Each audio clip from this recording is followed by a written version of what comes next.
The Fibber, McGee, and Molly Show.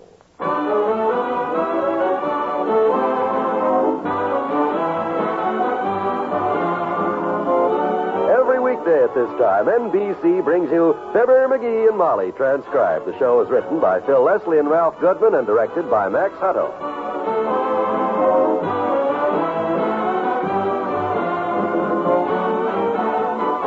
We'll join Fibber and Molly in just a moment. Here's a message of importance to all those who employ labor. It's a fact that the disabled veterans of America make up the cream of our country's labor supply. So far, about 2/3 disabled veterans, fellows who served in World War II and Korea, have had just about the best kind of vocational training ever offered to any group of workers. Training given at government expense under Public Law 16. The training has been well planned and well supervised. And the Veterans Administration, which handles the program, has made doubly sure that there'd be no round pegs in square holes. Every veteran has been trained for what he can do best. So why not make use of trained disabled to fill any job vacancies that you might have? They served their country once in uniform, and only you can give them the chance to serve it again. This time at the workbench or office desk. The nearest office of the State Employment Service can give you all the details. The State Employment Office in your district.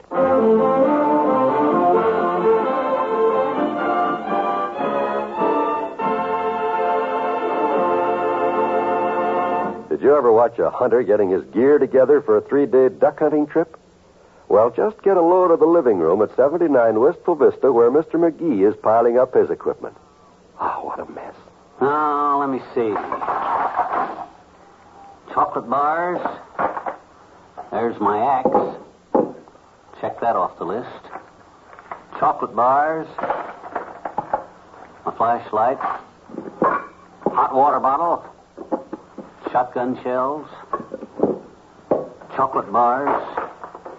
Mittens. Basketball bladder. Basketball bladder? Who'd you say you're going with, the Phillips Oilers? The basketball bladder, my dear, is to cut patches out of in case my rubber boots spring a leak, which they never failed to do yet. I see. Mm-hmm. Now, would you mind shoving some of this valuable equipment to one side so I can get through to the dining room? I want to feed the little parakeet and change his water. Okay. There. Can you get through? Oh, there's my old duck call. Fell out of my hunting cap. I wondered what I did with that duck call. Duck call? Uh-huh. Is that the thing you blow on to scare the ducks so they fall right in the lake? Huh. The thing that makes a noise like you hear at the World Series when they don't like the umpire? A duck call, my dear, is not to scare ducks. It's to call ducks. Well, that figures at that. Duck call ducks. Oh, sure. Yeah, that's logical. For instance, say there's a flock of ducks flying over the lake. Boy ducks, you see. Boy ducks. Yep. Now I want to call them in where I can get a shot at them. I merely place this duck call to my lips and give out with the gentle cry of a girl duck in distress, like this. Heavenly days, that poor thing is in distress. Yes, that's what I say, baby. Oh, I'm a little out of practice. Rough lip. Oh, dear, I wonder who this is. This messy room is... Come in, if you can get in. Hello, Cora. Hi, Miss McGee. I just thought I'd stop in and see how your parakeet is. Oh, moving, are you? Oh, no. Hi, Cora. Hello, Mr. McGee. I just stopped in to see how your parakeet is. Where are you moving to? The parakeet's fine, Cora. He's out there in the dining room. And we're not moving. McGee's going hunting. Oh. Yeah, me and Doc Gamble. Going up to Lake Wapahokie. Oh, Marvin just loves hunting, Mr. McGee. My husband, you know, Marvin. Yeah, Marvin. He went deer hunting a couple of weeks ago, but... Oh, is it expensive? Yeah? $200 Marvin spent for a 2-day trip. Heavenly days, that is expensive. Did he get a deer? No, he got a cow. I guess that's what run the cost up. Yeah, that could do it. Well, Doc and I won't have to go tramping through the woods looking for game like that. We'll just sit quietly in a comfortable blind while I lure the game into us with this call of mine. Listen. Oh, going moose hunting, are you? Say, that's a wonderful imitation. No, it's not supposed to The reason sound... I know how a moose sounds, when I was a kid on my uncle's farm, a bull moose got his head caught in the barbed wire fence one time, and... Blow that again, Mr. McGee. Go on, blow it again. Huh? Well, okay. Oh, That's it. That's a wounded moose, all right. I know that. For the love of Mike. Oh, listen to that little bird. Hi, birdie. Hi, birdie. Why don't you sit down, Cora, if you can find room among this junk. I'll move some I of can't it. stay, Miss McGee. I got to get on downtown. I just wanted to say hello. Goodbye, Cora. Goodbye, Miss McGee. And I hope you get lots of moose, Mr. McGee. Bye. Drop in again. That's funny, isn't it? You wouldn't expect a girl like Cora, I mean a sort of a city girl type like her, you wouldn't expect her to know how a moose sounds, would you? Blow that thing again. No, not now, Molly. I got too much to do here. Now, let me see. I got to find my hip boots, fix the handle on my hunting knife. Hey, my license. I got to find my hunting license. How much does a new one cost? $3. Why? You've got this house in $1 million uproar now, McGee. Look, I'll give you $3. Run down to the city hall and buy a new one. Oh, no. I'm not wasting dough like that, kiddo. That hunting license is around here somewhere, and if you'll help me turn this house upside down from the attic to the basement...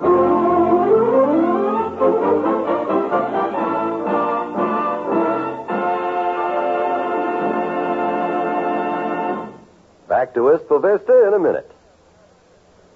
Why are United States savings bonds such a good investment? Because every dollar you lend Uncle Sam helps to ensure freedom. And freedom for your country means personal security for you. Every ship your money helps to build, every plane defends you and your family and home. Yes, the money you invest in savings bonds has a big job to do. Yet when that job is finished and your bonds mature, you get your money back and more. $4 for every $3 you put in. That's right. You pay only $18.75 for a $25 bond, $75 for a $100 bond. Your savings bonds are more than a dollars and cents investment. They're an investment in a way of life. Show Uncle Sam you believe in him. He'll show his gratitude with interest. Never forget, when you buy United States savings bonds, you're investing in freedom and personal security for your own future.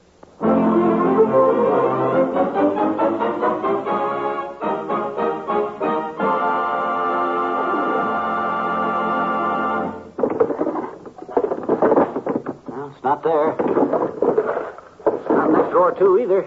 Now, let me think a minute. Last time I had that hunting license was when I went out to Dugan's Lake this summer with Mort Toops fishing.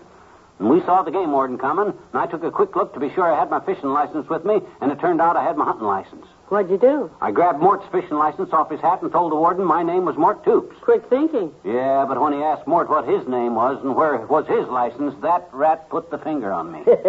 Wouldn't cooperate at all. It's selfish, huh? Yeah, I swore right then that I'd never go anywhere with that spoil sport again, and by George, Hey, call that rat up and ask him if he wants to go duck hunting with me and Doc, will you? What? Well, we're going to need a third man. It's a lot of work building a duck blind, chopping wood, cleaning the cabin. Why don't you call him? We're not talking. Again? And this time it's legal. We signed the contracts last week. Contract? Yeah, he's got mine, and this is his right here. I'll read it to you. See there? I, Mort Toops, hereby solemnly swear never to talk to Fibber McGee again until death do us part. There's the notary seal right there, see? Signed it at the Elks Club. Heavenly days, if you two aren't talking, then why take him along? He don't have to talk, just keep the work done, that's all. Oh, never mind calling him, though. I'll have Doc ask him. Let's find that hunting license. It's around here someplace. Where? I'm going to go look in the refrigerator. The refrigerator? Yeah, all this running around has made me hungry. I'll go fix myself a sandwich. Stay where you are, I'll do it. I don't want my refrigerator to look like this living room because... Okay, Tootsie. Put plenty of mustard on it. Ah, there goes a good kid. Sweet and simple. As long as she's sweet, everything is simple. But just let me forget once to wipe my feet when I come in the front door and all... McGee, you home? Oh, hi, Doc. Come on in. I can't stop in a minute. I'm on my way down to the city hall to buy a new hunting license. You want to go? Haven't you got a hunting license? I lost it someplace. Housekeeper's out of town. It's simpler to buy a new one. You got yours? I'm looking for it now. I had it this summer, but I can't find it. Come on, I'll drive you down there. City hall closes in half an hour. Oh, no. I'm not throwing any $3 away like that there. I'll find my license if it takes... Okay. Suit yourself. Now, one thing more. Mm-hmm. I ran into Herb Travis a while ago and asked him to go with us. Told him I'd check with you, okay? Herb? Oh, he's a nice guy, all right. Does Herb hunt? Well, he says he's never been, but he'd love to go with us. He can chop wood, can't he? Sure. Clean the cabin. Sure. He can help us drive, wash the dishes, clean the ducks. Ah, good old Herb. I'd love to have Herb. That's what I told him. See you tonight at bowling, huh? Okay. Goodbye, Molly. Who's that? Doc Gamble. Hello, Doctor. What? He said goodbye. He left. What? I didn't even hear him come in. He's going downtown to buy himself a new hunting license. Lost his like I did. Only old Fatso ain't got the ambition to look for his like I have. No wife to do it either like you have. No, he does it the extravagant way. Jumps in his car and goes down to... Hey, that's it. That's what? I'll bet that's where I left that license. Get me the hammer, will you, kiddo, while I run out to the garage and get the crowbar. Hammer? Crowbar? I'm going to take a look in the trunk of the car.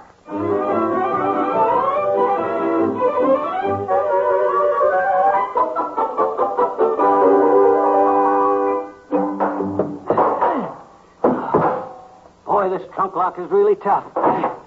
It's coming, though. Well, I know I shouldn't ask a foolish question, but haven't we a key for the trunk of this car? Lost. That's what I thought. This thing ought to... There. Now, let's take a look. There's my flannel shirt. Let me see, right here in the pocket. Aha! My hunting license. What did I tell you? I'm so happy for us, dearie. Any competent body repairman can fix that trunk for $40 or $50, and you saved a clear $3 by finding that license.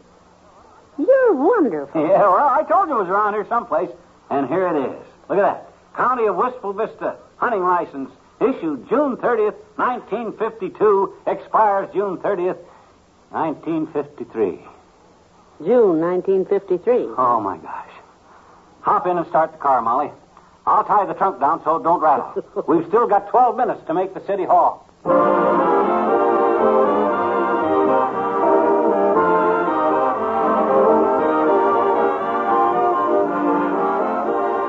Fibber and Molly will be right back.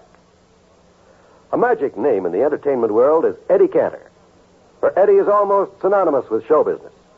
And that's why his Thursday night show business show is so authentic. Listen each week as Eddie Cantor tells you little-known stories about the greats and near-greats of the entertainment world whom he has known. Listen as he plays their recordings. And listen as he answers the questions about show business which his listeners have mailed into him. It's a mighty entertaining half hour each week during Eddie Cantor's Show Business Show. Hear it tomorrow over most stations of the NBC radio network. And remember, too, that you're invited to enjoy thrilling Western adventure and pleasure-filled Western singing when it's time for the Roy Rogers Show each week on NBC. Make it a date to join the King of the Cowboys, Roy Rogers, and the Queen of the West, Dale Evans, along with Pat Brady and the Wonder Dog, Bullet, every Thursday evening on the station where you hear the three familiar NBC chimes. They're your invitation to fine radio entertainment.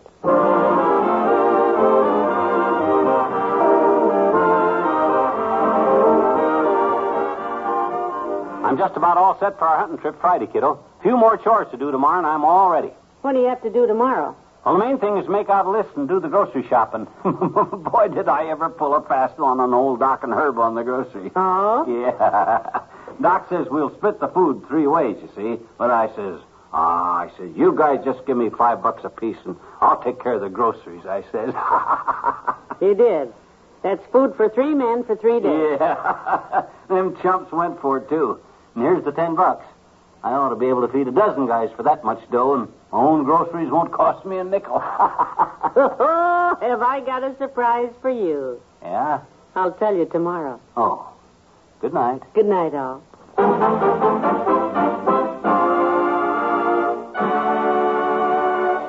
NBC has brought you the Fibber, McGee, and Molly program, transcribed with Arthur Q. Bryan as Dr. Gamble and Elvia Allman as Cora.